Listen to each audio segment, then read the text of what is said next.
માંડવીના પવિત્ર તટ પર પૂજ્ય આચાર્ય શ્રી જીતેન્દ્રિય પ્રિયદાસજી સ્વામીજી મહારાજના સાનિધ્યમાં શ્રી હરિકૃષ્ણ મહારાજનો પંચામૃત અભિષેક અને સમુદ્ર સ્નાન મહોત્સવ ભક્તિસભર માહોલમાં ઉજવાયો હતો.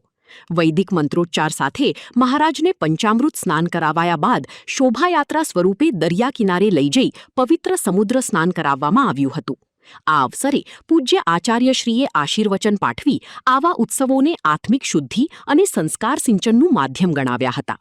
કેસરબેન પિંડોરિયા પરિવારના યજમાનપદે યોજાયેલા પ્રસંગમાં દેશ વિદેશના સેંકડો હરિભક્તોએ ઉમટી પડી દર્શન અને મહાપ્રસાદનો લાભ લીધો હતો.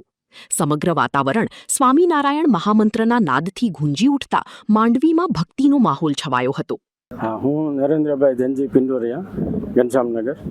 અહીંયા આજે બધા એકત્ર થયા છે. અહીંયા આ સ્થાન છે, બહુ પવિત્ર સ્થાન છે. અહીંયા સ્વામિનારાયણ ભગવાને પહેલાં એમના વખતમાં અહીંયા પગલાં કરેલા છે, એટલે પ્રસાદીનું સ્થાન છે. અહીંયા કને આપે મારા મધર ધામમાં ગયા છે, કેસરભાઈ ધનજી વાઘજી, એ નિમિત્તે આપ જે આ પ્રસંગ યોજ્યો છે.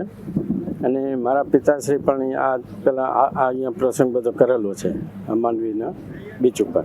તેમ આ વખતે અમે એની પણ યાદગીરી માટે આ કર્યું છે બધું, અને બધાને લાભ આપ્યો છે. તો સંતો હરિભક્તો બધા બહારથી આવેલા બધાએ અહીંયા કને એકત્ર થયા છે. ઘણા માણસો છે, લગભગ 300-400 જેવા માણસો અહીંયા હશે. તો બધાને લાભ મળે એટલે આ પ્રસંગ યોજ્યો છે. હરિભક્તોને તો અહીંયા આવ્યા છે એટલે બધાને લાભ મળે એ પ્રમાણે ભવિષ્યમાં પણ બધાને જોયું આ સ્થાન, અને બધા અહીંયા પધાર્યા તો હવે ભવિષ્યમાં પણ બધા લાભ લેવા આવશે, કેમ કે સ્વામિનારાયણ ભગવાનનું પવિત્ર સ્થાન છે. જય સ્વામિનારાયણ. મારું નામ દેવજી, અને આજે મોટી સંખ્યામાં ભક્તો યુકે તેમ કેન્યાથી આવ્યા છે. આ એક પવિત્ર સ્થાન મુક્ત જીવન સ્વામી બાપા 52 વર્ષ પહેલાં અહીંયા સ્નાન કર્યું હતું, અને એ પ્રસંગે આજે પાછું એક જાગૃત કરીએ છીએ આ વસ્તુ. અને આજના યજમાન આપણે નરેન્દ્રભાઈ છે, અને બહુ આનંદમાં આજે આ બહુ મોટો એક આનંદનો ઉત્સવ છે આજે. ઉદ્દેશ તો જેમ કહ્યું ને કે આ એક જે વસ્તુ જે સ્વામી બાપા મુક્તિજીવન સ્વામી બાપા જે કરી રહ્યા છે જાગૃત કરીએ છીએ બધાને.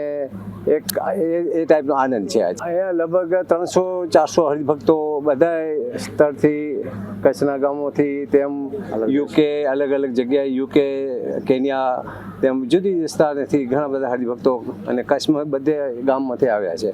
મણિનગર શ્રી સ્વામિનારાયણ ગાદી સંસ્થાન સંત શિરોમણી શ્રી વિશ્વમંગલદાસજી સ્વામી, ગુરુ શ્રી મુક્ત જીવન સ્વામી બાપા. આજે આ માંડવીની અંદર બંદરે આજથી 52 વર્ષ પહેલાં ગુરુદેવ જીવન પ્રાણ સ્વામી બાપાએ આવીને અહીંયા આ પાવન સમુદ્રને પણ કરેલો છે. અને વેદરત્ન આચાર્ય સ્વામીશ્રી પણ ઘણી વખત અહીંયા પધાર્યા છે, અને પ્રવર્તમાન આચાર્ય સ્વામીશ્રી પણ આજે અહીંયા જીતેન્દ્ર પ્રિયદાસજી સ્વામી પધારવાના છે. અને એમને નિશ્રામાં આ બધું આયોજન કરવામાં આવ્યું છે. વળી સમુદ્ર કેવો છે, તો આ સમુદ્રની અંદર 999 નદીઓ ઠલવાય છે, તો પણ સહેજ પણ એ ઉભરાતો નથી ક્યારે. અને સમુદ્રનું કેવું છે, તો રૂપ અને રૂપે કા ક્યારે અભિમાન નહીં કરનાર, ક્યોંકિ રૂપ ક્યારે જતું રહે અને પૈસો ક્યારે જતું રહે નક્કી નહીં, માટે ક્યારે અભિમાન કરવું નહીં. એમ સમુદ્ર પણ કહે છે કે દરિયા જેવું પેટ રાખવું હંમેશા. તો હંમેશા આવું દરિયા જેવું પેટ હોય એની અંદર બધા સમાવી શકે. એમ ભગવાન અને ભગવાનના ધામમાંથી આવેલા જે સત્પુરુષ આવા પવિત્ર સમુદ્ર કિનારે પણ પવિત્ર તીર્થ બનાવે છે. અને સ્વામિનારાયણ ભગવાન અહીંયા ઘણી વખત પધારેલા છે. માંડવીમાં ખૈયા ખત્રી હતા, એ પણ અહીંયા આવેલા છે, અને એમને ઘણી લીલાઓ કરેલી છે ભગવાને, એટલે એમને પણ સામર્થ્ય આપેલું છે. અને એ પણ સત્સંગી થયેલા છે સ્વામિનારાયણ ભગવાનનો પ્રૌઢ પ્રતાપ જોઈને. તો આપણે પણ બસ ભગવાનને પ્રાર્થના કરીએ કે કોઈ પણ પ્રકારનો જીવનમાં અહંકાર ન આવે.